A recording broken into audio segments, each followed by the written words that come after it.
May 8, 1945, 23:45 hours. A German coastal artillery battery positioned on a granite outcrop overlooking the Baltic Sea, 4 kilometers northeast of Hela Peninsula, occupied Poland.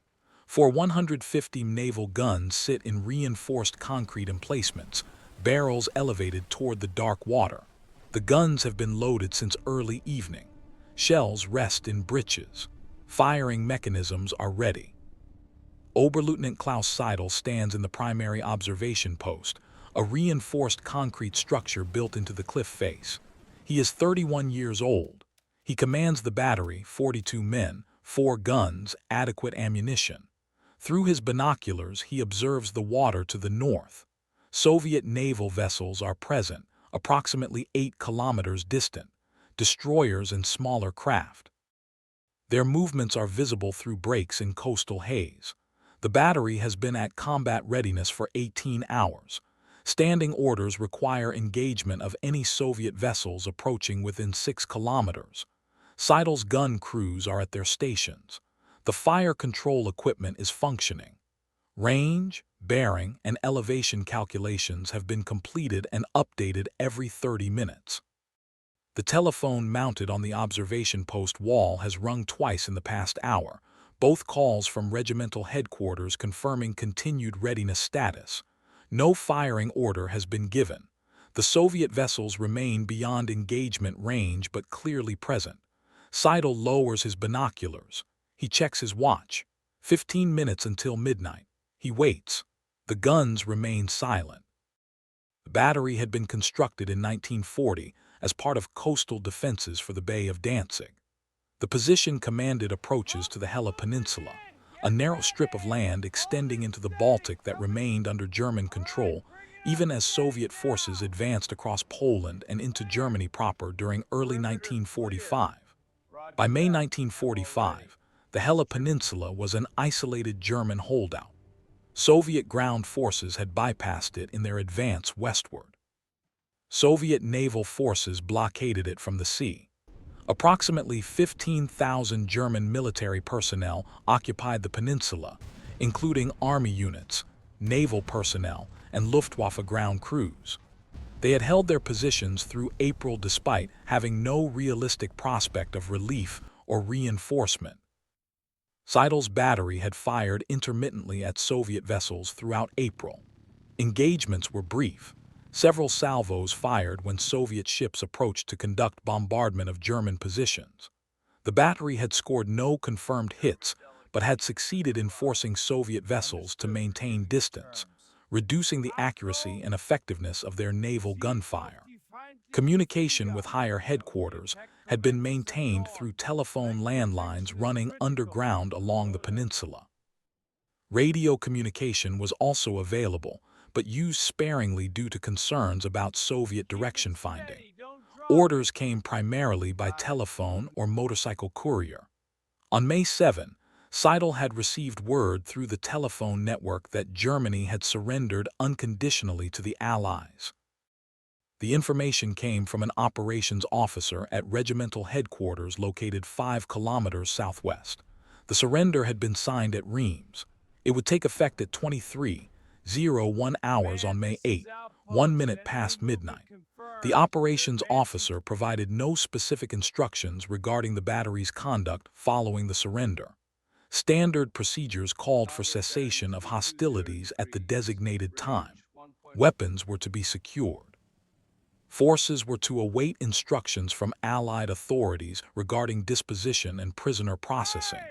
Seidel briefed his gun crews on the morning of May 8. He informed them of the surrender and its timing.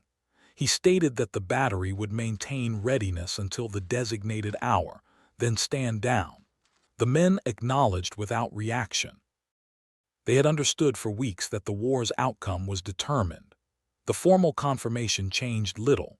German coastal artillery doctrine emphasized defensive fire against naval targets. Training covered target identification, range finding, salvo patterns, and adjustment procedures. Gun crews drilled repeatedly on loading sequences, firing coordination, and ammunition handling. The procedures were mechanical and well rehearsed. The 115 guns mounted in Seidel's battery were Kriegsmarine weapons, originally designed for surface vessels but adapted for coastal defense. Maximum effective range was approximately 16 kilometers. Rate of fire was 3 to 4 rounds per minute per gun under optimal conditions.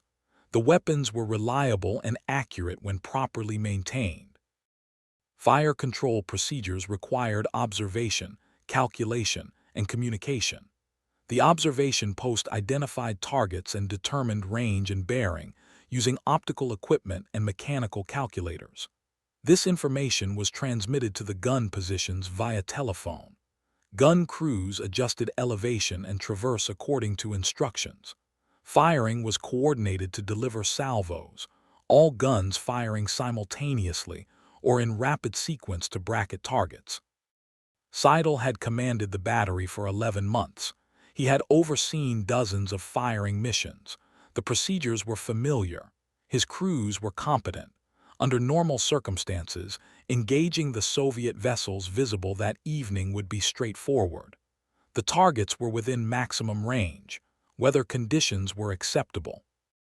Ammunition was available, but circumstances were not normal. The surrender took effect at 23:01 hours. Soviet vessels approaching the battery prior to that time were legitimate targets under existing orders. After 23:01, engagement would constitute a violation of the surrender terms. The distinction was temporal and precise. At 22:00 hours, Seidel received a telephone call from regimental headquarters. The operations officer confirmed that the battery was to cease all offensive action at 23:01 hours. Until that time, standing defensive orders remained in effect. Soviet vessels entering the 6-kilometer engagement zone could be fired upon. After 23:01, no engagement was permitted regardless of Soviet actions. The call ended. Seidel relayed the information to his section leaders. The gun crews remained at their stations. The Soviet vessels continued maneuvering to the north, their courses bringing them gradually closer to the coast. By 22:30, they had closed to approximately 7 kilometers. By 23:00, they were at 6.5 kilometers. At 23:15, one Soviet destroyer altered course toward the battery's position. Range decreased, 6 kilometers, 5.5. 5. The vessel was approaching the threshold for engagement. Seidel observed through binoculars. His hand rested near the telephone that connected the observation post to the gun positions. 23:30 hours.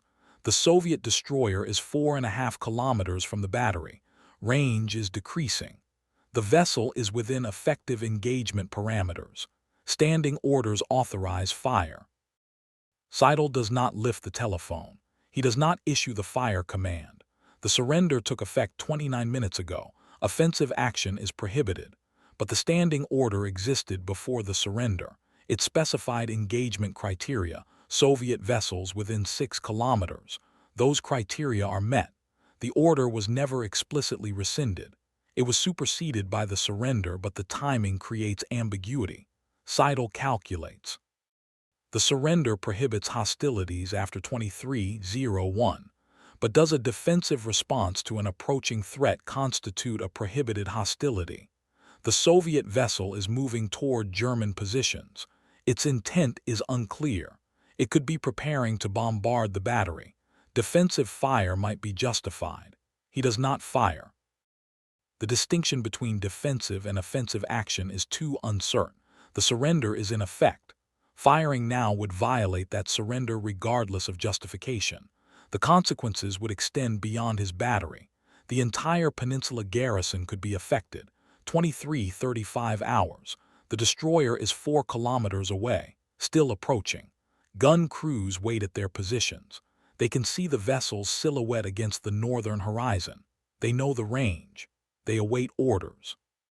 Seidel does not give orders. The telephone remains untouched. The guns remain silent. The moment extends. The destroyer continues its approach. At 23:40, the Soviet vessel alters course again, turning westward. The range stabilizes at 3.5 kilometers, then begins to increase. The vessel moves parallel to the coast rather than directly toward it. By 23:50, range has opened to 5 kilometers. Seidel lowers his binoculars. The engagement opportunity has passed. The guns did not fire. The gun crews remain at their stations. They do not understand why fire was withheld. The Soviet vessel entered engagement range. Standing orders authorized response. The battery commander did not give the fire command. No explanation was provided. At midnight, Seidel descends from the observation post and walks to the nearest gun emplacement. The crew is seated around their weapon, silent.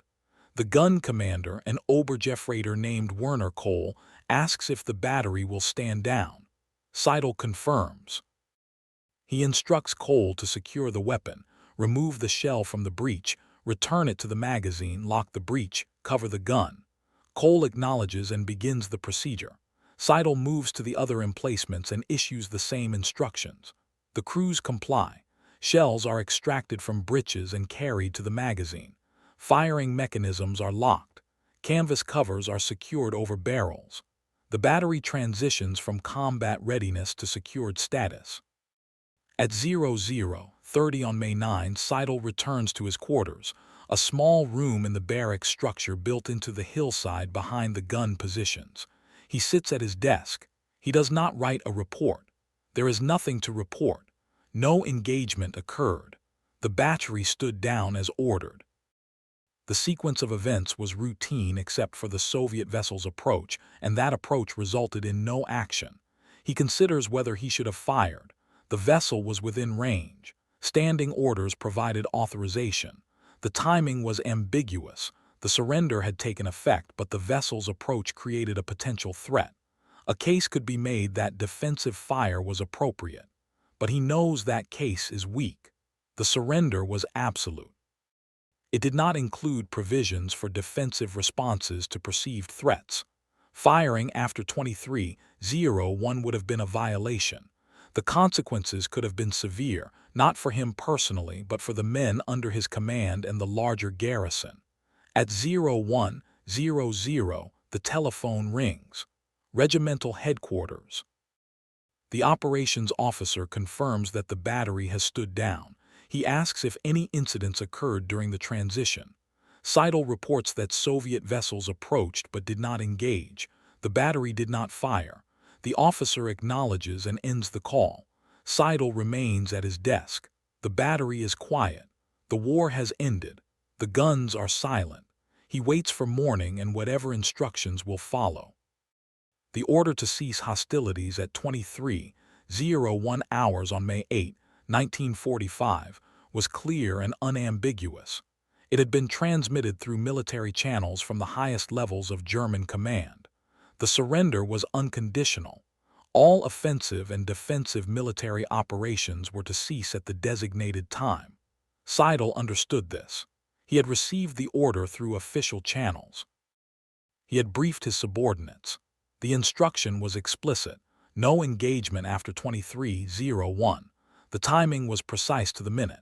The Soviet destroyers' approach between 23:15 and 23:40 created a situation that could have been interpreted as requiring defensive action. The vessel entered effective engagement range. Its course and speed indicated movement toward the German battery. Under pre-surrender standing orders, this would have authorized fire. But the surrender had already taken effect. The standing orders were void. Seidel recognized this distinction. He chose not to fire because doing so would violate the surrender terms. The potential justification, defensive necessity, was insufficient to override the absolute prohibition on hostilities. The decision was procedural rather than moral.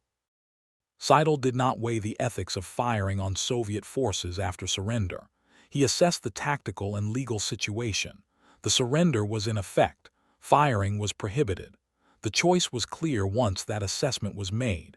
The fact that the order had reached everyone except the guns is literal.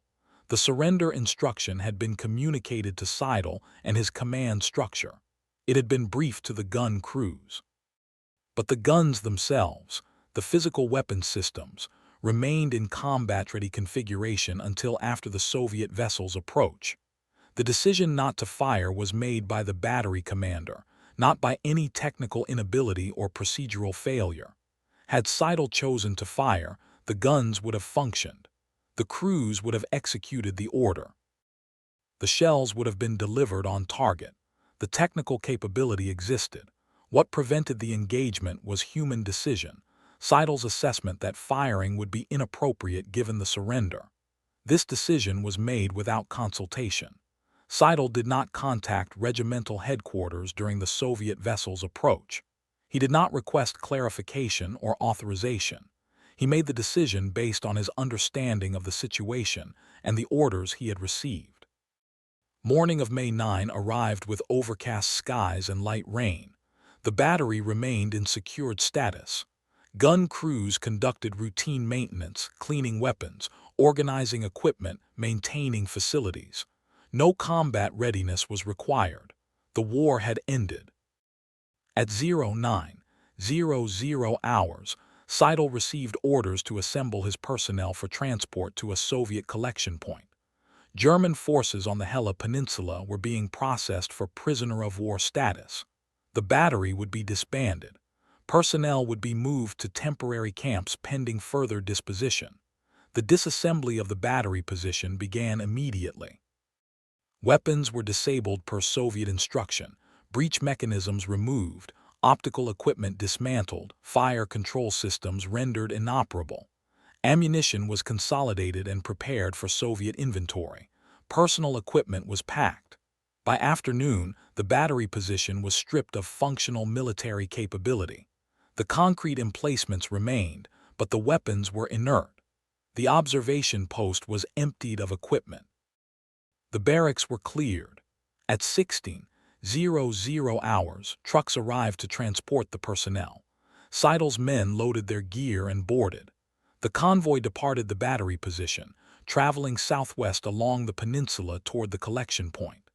Seidel sat in the lead truck, observing the coastal terrain as they moved away from the position he had commanded for nearly a year.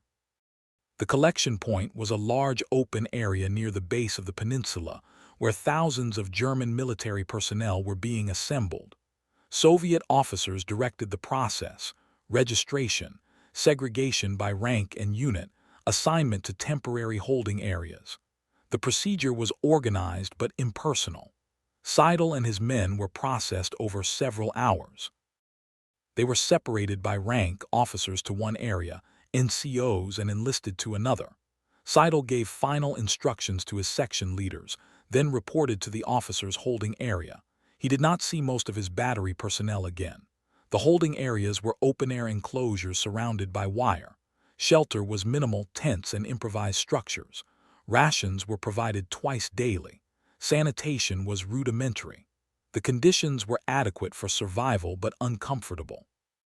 Seidel spent 3 days at the collection point before being transferred to a larger POW camp in Soviet-occupied territory. The transfer was by rail. Boxcars crowded with German prisoners moving east into what had been Eastern Germany and was now under Soviet administration. No German military record documents Seidel's decision not to fire on the Soviet destroyer on the night of May 8-9, 1945. The battery's war diary, maintained through May 8, contains a final entry noting that the unit stood down at 23:01 hours per surrender terms. No mention is made of the Soviet vessel's approach or the decision not to engage. Soviet naval records for operations in the Baltic during early May 1945 include logs from destroyers conducting coastal patrol and blockade duties. One such log notes routine movement near the Hela Peninsula on the night of May 8-9. No engagement or threat from German coastal batteries is recorded. The approach to within several kilometers of the shore is noted as uneventful. The convergence of these non-events, the German battery not firing, the Soviet vessel not being fired upon, left no documentary trace beyond routine entries noting absence of combat. What did not happen generated no reports, no casualty lists, no damage assessments, no investigations. Seidel did not discuss the decision with his superiors during processing as a prisoner of war. The questionnaires and interrogations conducted by Soviet authorities focused on unit strength, equipment, and command structure. Individual tactical decisions from the final hours of the war were not addressed. Among the gun crews, the incident was noted but not discussed extensively. They had been at their stations, ready to fire, and had not received the order. This was unusual but not unprecedented.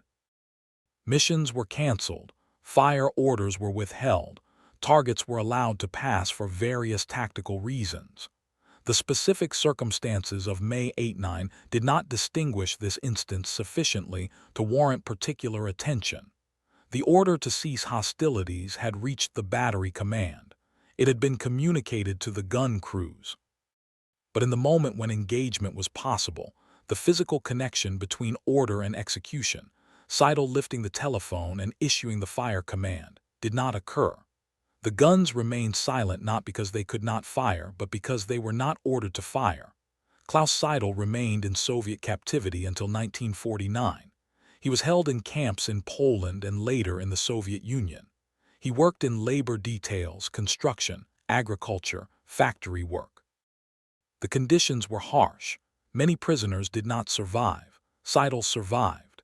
He was repatriated to Germany in October 1949, part of a late wave of prisoner releases. He returned to Hamburg, his home city, which was now in the British occupation zone. His family home had been destroyed in bombing. His wife had survived and was living with relatives. Seidel found work as a civil engineer. He had trained in that profession before the war. The reconstruction of Germany required engineers. Employment was available.